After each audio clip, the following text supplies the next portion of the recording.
You got customer relationships over here and you've got marketing over here. How does one build the other and why is it important for your business? Stay tuned. We're going to dive right into that right here on the Six Figure Mastermind.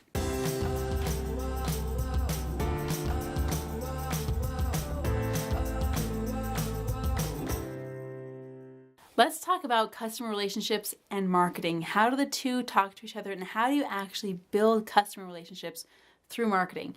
It can also seem kind of counterintuitive. You think marketing, sometimes that always doesn't mean customer relationships, but they really do correlate. So let's talk about how they build each other up. It all starts with a mindset. You're running a business not to get money out of people's wallets. If you think you're in business to get money, you really missed the whole point. Now, yeah, your business should be profitable. You should make money doing business. In fact, if your business isn't profitable, there's a lot of things to look at there. Maybe customer relationships is one of those major things. But if you're in the business in your mind to only get money out of people's wallets and see how fast they can whip out that credit card and see how much money they can lay down for your product or service, you're missing the whole point. So shift the mindset.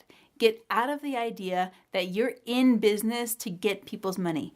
You are in business to serve. You're in business to solve problems. Any business, any product throughout the world is in existence to solve problems. If you want some fun, go online and look for the top craziest Japanese products out there on the market right now. I remember seeing a whole roll of stickers that were intended to be stickers that you put on mugs to keep your lipstick from sticking to the mug.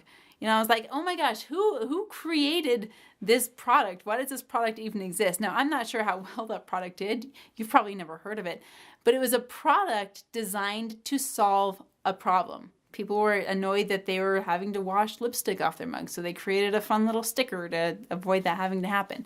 You're in business to solve problems. You can solve them in a fun way, in an interesting way, but that is your primary directive. When you're in business to solve problems, you're solving those problems in exchange for value. That's why we talked about your business needing to be profitable. Of course, your business should be profitable. So you're solving problems and you're solving problems in exchange for value. Now, customer relationships, they vary, don't they? Depending on which business you're in, you could be a brick and mortar store and your customer comes in and they buy your consumable, they go out and they consume it, and they're done. And if they liked it, they'll come back for more. Maybe that would be more relevant to a restaurant, okay? Maybe you're in the sporting goods department and your customer comes in and they need to purchase your sporting goods and then they need to go out and use your sporting goods. In the sporting goods department, a lot of times, let's say you're in the sporting goods market and you sell volleyballs, okay? The customer's life really doesn't depend on the quality of your volleyball. But if you sell climbing harnesses, then your customer's life is literally in the quality of your product's hands. So your customer relationship is going to improve that level up. Now let's talk from products to service-based. If your customer is a service-based, meaning maybe you're a physician or maybe you're a life coach or maybe you're working one-on-one where there's not a physical product that gets transferred, it's a service, it's coaching, it's mindset training, it's whatever kind of service that you're running, the customer relationship is going to go up. Meaning the customer relationship is going to require more time, it's going to require more investment on your part, and it's going to relate more heavily to your effective marketing. Your marketing is going to have more weight and your relationship is going to have more weight in your business because they're going to talk to each other more. Because your customer is not just coming in for a consumable, they're coming in for an experience. Consider for a moment top brands. Brands like Amazon, brands like Home Depot, brands like McDonald's, just the most popular brands on the market. And then consider how those brands relate to their customers. Let's talk about Apple for a moment. I'm an Apple user myself. I love Apple products, and there is a main reason why. Not only are their products stellar products, and you can argue all you want about Amazon or Apple versus Android and all that stuff. I'm an Apple girl through and through. And even so, Apple and Android have wonderfully competitive products as far as quality goes. It looks like this. Apple improves a little, Android improves a little, and pretty much if you get an Apple or an Android, you're going to get a quality product. Bottom line, you can argue all day long, but bottom line, you're going to get a quality product from both. Now, let's talk about customer service. I'm going to talk in the Apple market because that's what I have experience in.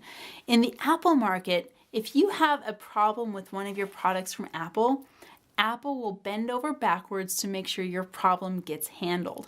When you're dealing with customer relationships in Apple, if I have a problem, for example, I had a problem with my printer talking to my Apple computer back at home, and I didn't know what was going on. I just changed out the toner in my printer, and suddenly my Apple computer wasn't talking to my printer.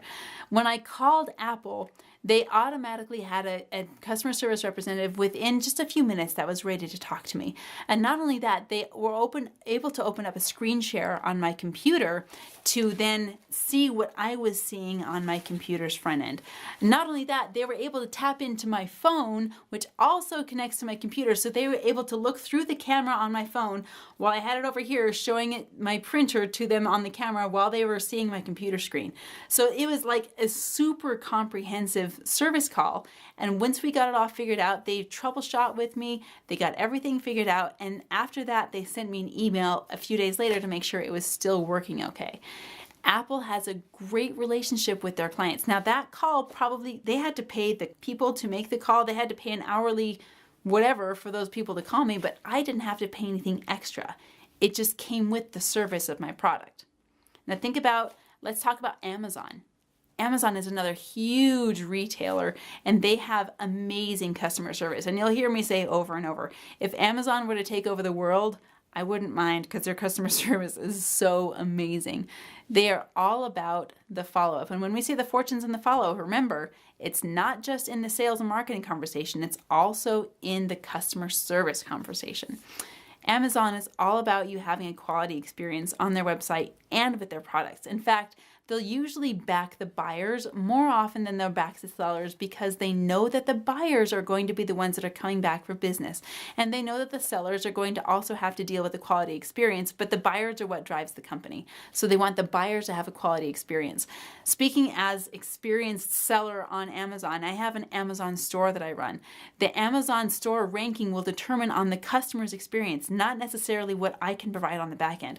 So if I'm a seller and I'm providing a product that isn't quality, I'm going to get dinged more than the buyer is going to get dinged, because Amazon's going to back up their buyers.